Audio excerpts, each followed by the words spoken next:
Good afternoon, everybody. Brian Neubert here from goldenblack.com, live in Amica Mutual Pavilion, I believe it's called, here on an off day at the NCAA tournament. Friday, the day before Purdue meets McNeese State on Saturday, with a trip to the Sweet 16 in Indianapolis on the line. This was another press conference day here in Providence. No open practice, anything like that, as invaluable as that observational opportunity is for us. There was no such thing today, just open locker room, press conferences for both Purdue and McNeese State. I am contractually obligated to provide X amount of video content per day. I'm kidding. So we're doing this quick little wrap video from the day here in Providence. Pretty quiet, laid-back day, not a whole lot going on, not a whole lot to write about, stuff like that. Thank you to the Purdue Club Hotel for your support, as always. We appreciate it, and we will, again, be looking forward to your location in Providence the next time we frequent this fine, charming little city in the Northeast. Anyway, Purdue begins its breakneck pace preparation for McNeese State after Purdue beat High Point last night, and McNeese held on against Clemson after blowing their doors off in the first half and then having to hang on for dear life at the very end. Much like High Point, there are some real parallels between these two games. McNeese has a lot of athleticism, a lot of length, a lot of momentum, a lot of confidence, and is going to play very hard and be very explosive and very active and try to put a lot of pressure on Purdue defensively. And Purdue has to be ready for anything. And I think, when you look at teams like McNeese and their ability to switch all across the floor, like some of these low and mid-major programs can, because they typically don't have tremendous size. They typically have more interchangeable personnel, although that is changing with the portal now. I think that can work to the disadvantage of some of these upset-minded low majors as things move forward, as they get more traditional lineups, because they have access to more traditional lineup-type players via the transfer portal. But anyway, in the meantime, McNeese has a lot of length, a lot of athleticism, a lot of interchangeability.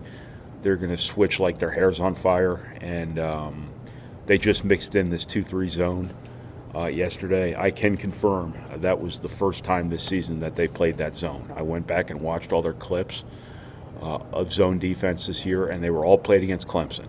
So that was the first opportunity anyone has seen to see McNeese State play a zone. Purdue has one game of reference point on that, but a whole season's worth of reference point on their switching, on their man-to-man defense, on their turnover-minded approach to defense and things like that. Purdue just has to execute. This is a big execution game for Purdue offensively. It's a big decision-making game. It's a big poise game for Braden Smith.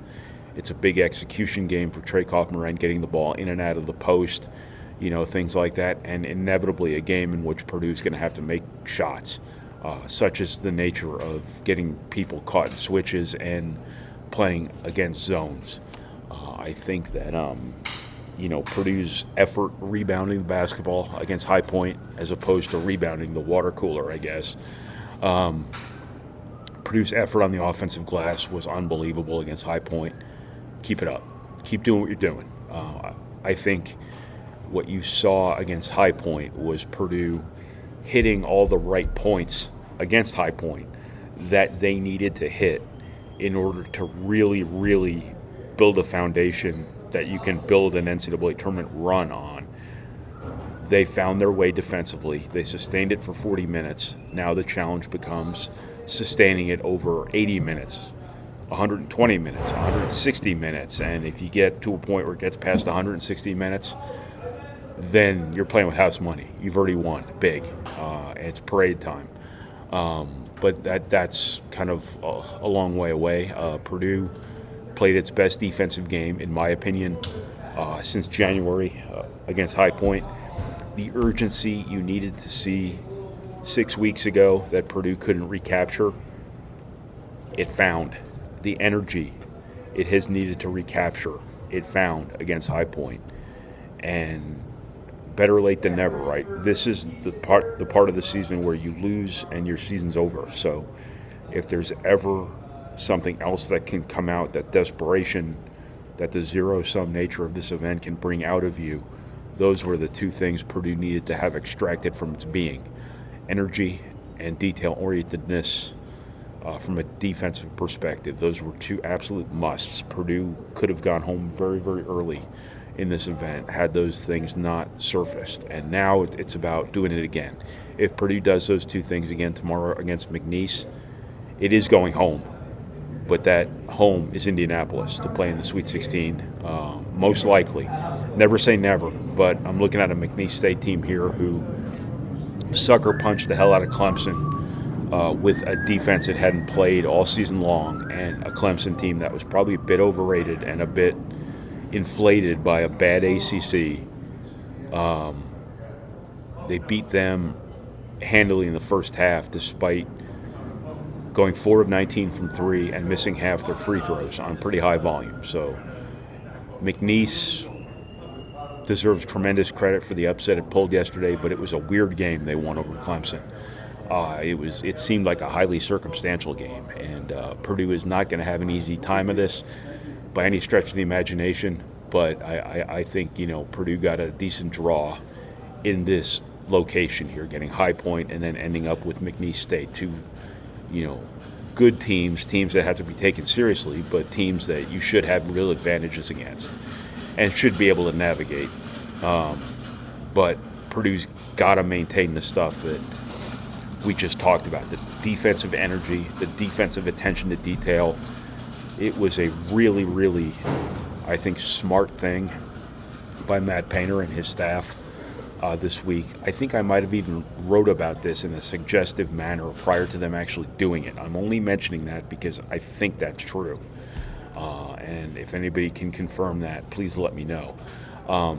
But the important thing for Purdue seems to be that instead of focusing on everything they did wrong defensively the last 6 weeks, they focused more on what they did right defensively in January all the way back to the start of the season, and reinforcing the positive and reminding this team what they're capable of from a defensive standpoint, was probably a worthwhile pursuit for them to do, because being positive this time of year and fostering confidence is really important. And I think Purdue is smart enough to know that they've been really good at times defensively, but actually seeing it again and visualizing it and being the ball, as Chevy Chase might say in Caddyshack. I think that was a pretty wise move in terms of this coaching staff's handling of this team. Purdue is an experienced group. They're a mature group. They shouldn't necessarily need to be, prodded to being the best version of themselves defensively after the way the regular season ended. But just a little extra to bring out something positive from this team was perhaps really beneficial in that High Point game, and perhaps can resonate into this McNeese State game. And, you just look back at this body of work for this team this season. You have seen pockets of brilliant defense by this team. In January, they were awesome. They were dominant. But once people stopped turning the ball over against what Purdue is doing defensively, all of a sudden Purdue, was very ordinary defensively, and all of the vulnerabilities that were being overcome with scheme, they started to get laid bare a little bit. And Purdue has to be really good schematically. They have to be really good systematically. They have to be really good with their togetherness, and they have to do it all with really high energy. And that had slipped late in the year, and they got that back against High Point. Now again, sustaining it is the important part here. And I think from an offensive perspective, Purdue's pretty good. I think, when you face an opponent like McNeese State, who's going to really be aggressive offense or defensively and throw a lot of stuff at you defensively, it is an unbelievable one-of-one luxury to have a supercomputer point guard who can figure things out as he goes and really, really diagnose weaknesses and really, really attack the hell out of those weaknesses.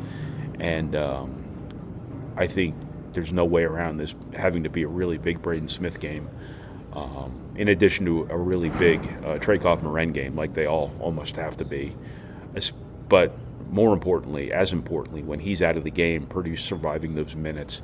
Purdue's got to make threes tomorrow against zone. That, Camden Heidi, Fletcher Lawyer, Jakari Harris, Miles Colvin, Braden Smith, all those guys. It's you punish zones with threes. Playing inside out, getting the ball in the middle, kicking it back out, getting those open threes, and making those open threes is how you punish zone, among other ways. But the way Purdue can really do it is that way. So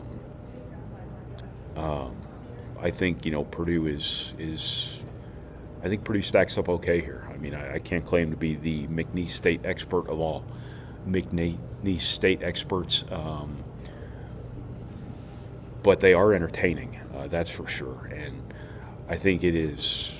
I've kind of come to appreciate Will Wade a little bit and his just total transparency, for better and worse. He's obviously been kind of vilified for good reason, given his history in college basketball, his reputation in college basketball. But he's fun. He's entertaining. And much like the world needing Tony Montana and Scarface so they can point their little fingers and say that's the bad guy, I think that college basketball needs Will Wade. College basketball needs bad guys. They need heels. And, the moral ambiguity of college basketball these days, the ethical ambiguity of all of this has really been thrown out into the sunlight, and Will Wade is sort of one of the faces of this. I've really appreciated him, with the whole just admitting he took the NC State job the other day in a press conference instead of bullshitting everybody, like all these coaches always do in those kind of situations. So anyway, I just wanted to say that I had a Will Wade take, and if not now, when? So there you go. I apologize for my profanity there. I know my viewers have delicate sensibilities, but as you can tell probably by the look on my face, I am dead tired right now. I'm exhausted. And I'm not redoing this just to take out one little four-letter word. Although I guess it wasn't a four-letter word, because it was a variant of a four-letter word. It was several additional letters added to that four-letter word. So that's what I got. This has been your goldenblack.com rap video from Friday's Media Frenzy here in Providence, Rhode Island, which they apparently call Little Rhodey, which I think is cool. Thank you to the Purdue Club support. Exhaustion. Thank you to the Purdue Club Hotel for your support. As always, we appreciate it very much. And we will talk to you guys again tomorrow afternoon, Saturday afternoon, after Purdue plays McNeese State with a trip to the Sweet 16 on the line. So thanks, everybody.